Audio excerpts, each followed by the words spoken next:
Welcome to our channel.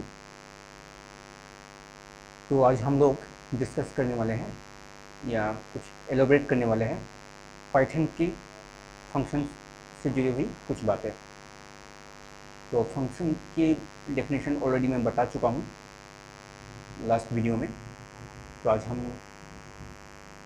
कुछ examples लिए हैं फंक्शंस की और उसको मैं समझाने वाला हूँ और साथ ही साथ ये बताने वाला हूँ ये दोनों फंक्शंस एग्जांपल है रिकर्सिव फंक्शन का।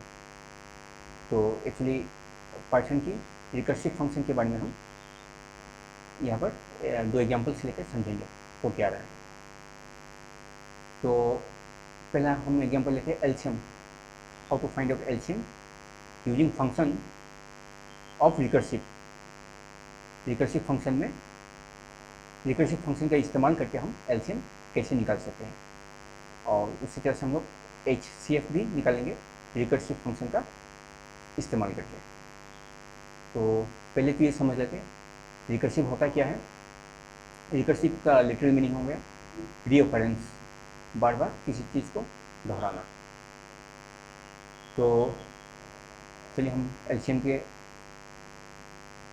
से जुड़ा हुआ जो प्रोग्राम को देखते हैं।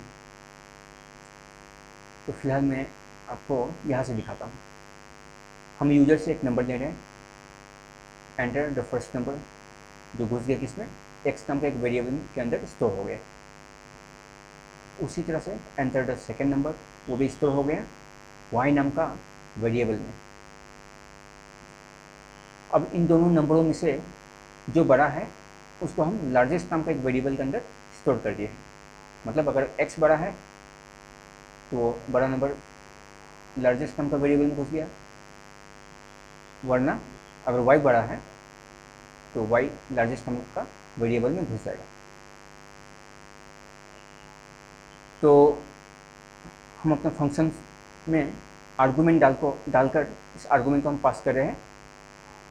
ऊपर जहाँ पर हम इस फंक्शन को डिफाइन कर रहे हैं वहाँ पर एज ए पैरामीटर के अंदर ये चल जाएगा। मतलब एक्स, वाई और लार्जेस्ट ये तीनों हो गया आपका आर्गूमेंट। और ये पास हो रहा है कहाँ पर, ऊपर जो एलसीएम नाम का फंक्शन है उसके वेरिएबल्स में। मतलब यहाँ पर एक्स, वाई, लार्जेस्ट इन तीनों को हम लोग पैरामीटर्स कह सकते हैं, लेकिन वही एक्स, वाई, लार्जेस्ट को यहाँ पर हम क्या कहेंगे आर्गूमेंट। तो इन तीनों आर्गूमेंट को हम लोग पास कर रहे हैं कहाँ पर एलसीएम नाम का जो फंक्शन है, जहाँ पर हम उसका डेफिनेशन डिफाइन करें, जहाँ पर हम एलसीएम फंक्शन को डिफाइन करें उसके तीनों पैरामीटर्स में ये तीनों आर्गूमेंट्स पास हो रहा है। मतलब एक्स में एक्स घुस गया, वाई में वाई और लार्जेस्ट में लार्जेस्ट। तो यहाँ पर हम चेक करेंगे अगर वो लार्जेस्ट नंबर, मतलब जो भी दो नंबर हम लेंगे दोनों नंबरों में से जो सबसे बड़ा है वो नंबर अगर किसी एक नंबर से, दोनों नंबरों का किसी एक नंबर से अगर डिवाइड हो रहा है, इसका मतलब क्या हुआ, हमने यहाँ पर मोड ऑपरेटर लिया है। मोड ऑपरेटर देता क्या है, रिमाइंडर। मतलब हम लार्जेस्ट नंबर को किसी भी उन दोनों नंबरों में से किसी एक नंबर से अगर डिवाइड करें और रिमाइंडर इक्वल 0 मिले, रिमाइंडर इक्वल 0 का होने का मतलब ही हुआ वो लार्जेस्ट नंबर इस नंबर से डिवाइड हो रहा है। रिमाइंडर इक्वल 0 मिलने का मतलब ही हुआ कोई भी नंबर को अगर हम किसी एक नंबर से डिवाइड करें और उसमें रिमाइंडर इक्वल टू 0 मिले, इसका मतलब हो गया कि वो नंबर डिविजिबल है दूसरे नंबर से। तो हमने यहाँ पर चेक किया है लार्जेस्ट नंबर उन दोनों नंबरों में से किसी एक नंबर से, मतलब एक्स अगर हम पहला नंबर मान लें तो पहला नंबर से अगर डिवाइड हो रहा है और साथ ही साथ वही लार्जेस्ट नंबर अगर दूसरा नंबर से भी डिवाइड हो रहा है तो ये रिटर्न क्या होगा, मतलब इस फंक्शन का निचोड़ कह सकते हैं। रिटर्न मतलब निचोड़, इसका सब्सटेंस क्या सब्सटेंस रिटर्न होगा, लार्जेस्ट। और वो किसके अंदर घुस जाएगा, z नाम का वेरिएबल में। मतलब ये फंक्शन जो भी रिटर्न करेगा वो यहाँ पर रिप्लेस हो जाएगा, ये समझ लीजिए। यहाँ पर रिप्लेस होकर लार्जेस्ट आ जाएगा और वो लार्जेस्ट घुस जाएगा किसमें, z में। उसके बाद वो print as a print function के जरिए वो एज आउटपुट हमें डिस्प्ले मिलेगा। लेकिन अगर वो डिविजिबल नहीं होता है, मतलब ना ही एक्स और वाई से अगर डिवाइड नहीं हो रहा, या दोनों नंबरों से डिवाइड नहीं हो रहा, किसी एक नंबर से भी डिवाइड नहीं हो रहा और साथ ही साथ दोनों नंबर से भी डिवाइड अगर नहीं हो रहा है, तो क्या रिटर्न करेगा, एक्स वाई, मतलब उस फंक्शन को दोहराएगा। फिर इसमें यहाँ पर उस फंक्शन में दोबारा नाम लिखने का मतलब ही हुआ, उस फंक्शन को दोबारा बुलाया जाएगा और उसमें लार्जेस्ट जो पहले लार्जेस्ट था वो लार्जेस्ट अब पहले से एक ज़्यादा हो जाएगा। ठीक है, फिर से वो यही चेक करेगा कि लार्जेस्ट नंबर दोनों नंबरों में से पहला नंबर से और दूसरा नंबर से डिवाइड हो रहा है कि नहीं। अगर हो रहा है तो रिटर्न वही होगा लार्जेस्ट, वरना फिर लार्जेस्ट पहले के मुकाबले एक ज़्यादा हो जाएगा। और ये सिलसिला चलता रहेगा, चलते चलते कहीं ना कहीं ये डिवाइड होगा, एक्स और वाई दोनों नंबरों से कहीं ना कहीं जाकर ये डिवाइड होगा। जिस पर ये डिवाइड होगा तुरंत वही लार्जेस्ट जो अब तक इंक्रीमेंट हो रहा था वही लार्जेस्ट किसके अंदर स्टोर हो जाएगा, जेड के अंदर, और उसी जेड को हम डिस्प्ले करेंगे। तो और बढ़िया से समझने के लिए हम एक एग्जांपल लेते हैं। मान लीजिए मैं लेता हूँ 6, एक्स ले लेता हूँ 6,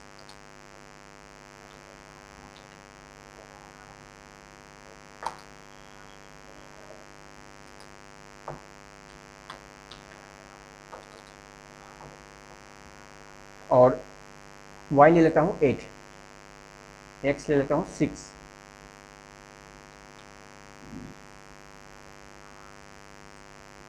एक पल के लिए मैं x का वैल्यू लेता हूँ 6, y के वैल्यू लेता हूँ 8।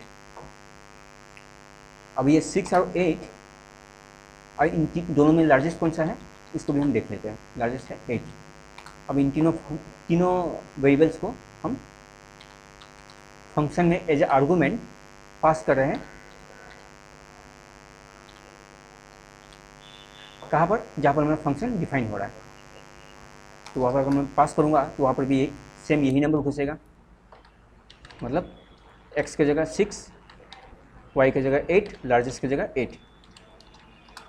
अब मुझे ये बताइए क्या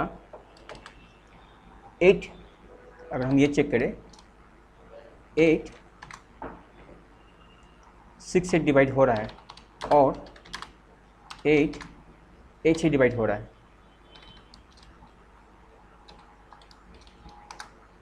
तो रिटर्न क्या होगा, रिटर्न होगा 8, वरना रिटर्न क्या होगा, एल्स रिटर्न क्या होगा,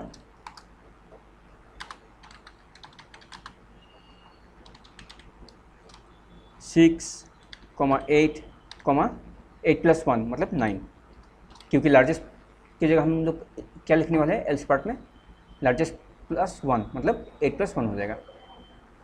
मतलब इस चीज़ को दोहराया जा रहा है, फिर से इस फंक्शन को दोहराया जा रहा है। तो चूंकि 8 6 से डिवाइड नहीं हो रहा है, 8 6 से डिवाइड नहीं हो रहा है और 8 8 से डिवाइड हो रहा है, भले ही 8 8 से डिवाइड हो रहा है लेकिन 6 से तो डिवाइड नहीं हो रहा है, इसलिए ये फंक्शन इफ पार्ट जो है वो फॉल्स हो गया। इसलिए कहाँ चला गया हमारा कंट्रोल, कहाँ पर चला गया, एल्स पार्ट में। एल्स पार्ट में क्या होगा रिटर्न, एलसीएम 6, 8, 9, मतलब एलसीएम 6, 8, 9। इसको फिर से अगर एग्जीक्यूट किया जाए तो क्या होगा,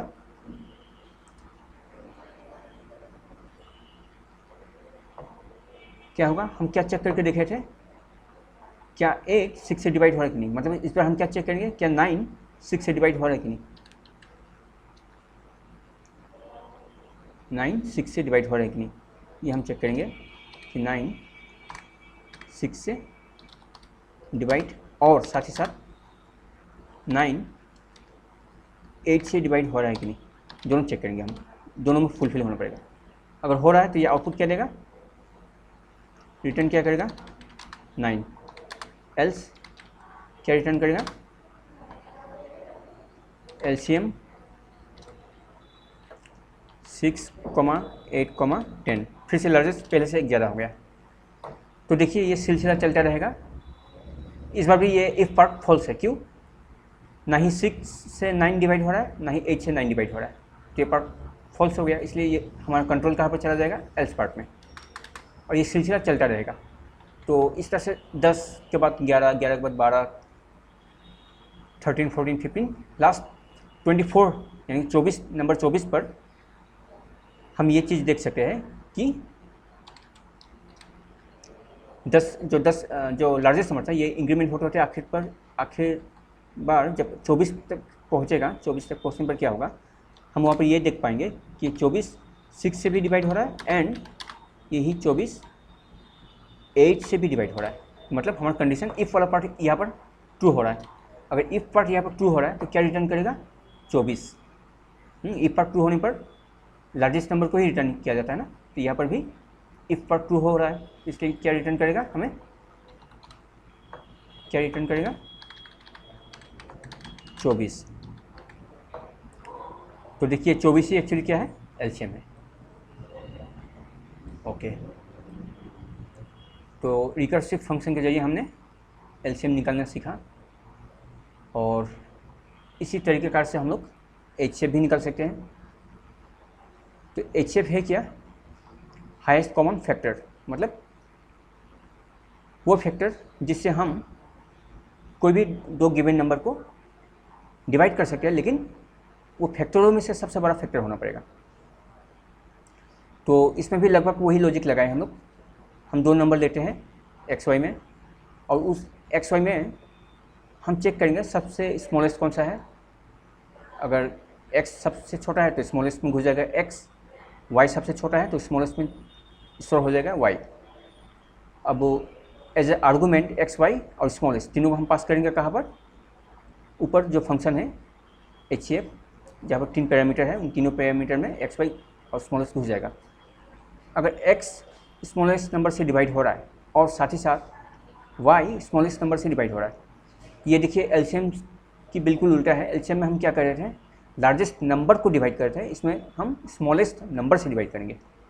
तो स्मॉलेस्ट नंबर से अगर हम दोनों नंबरों को डिवाइड करेंगे और डिवाइड हो रहा है, डिविजिबल हो रहा है, तो रिटर्न स्मॉलेस्ट, वरना स्मॉलेस्ट का वैल्यू पहले से एक डिक्रीमेंट हो जाएगा। और जब तक इफ पार्ट ट्रू ना हो तब तक स्मॉलेस्ट पार्ट हमारा इसी तरह से एक डिक्रीमेंट बाय 1 डिक्रीमेंट होता रहेगा और कहीं ना कहीं जाकर एक जगह पर स्मॉलेस्ट नंबर से दोनों गिवन नंबर डिवाइड हो जाएगा और उसी पल इफ पार्ट जो है हमारा ट्रू हो जाएगा, हमारा कंट्रोल इफ में आ जाएगा और रिटर्न क्या हो जाएगा, स्मॉलेस्ट। मतलब स्मॉलेस्ट जो रिटर्न हो रहा है वो हम यहाँ पर रिप्लेस कर सकते हैं।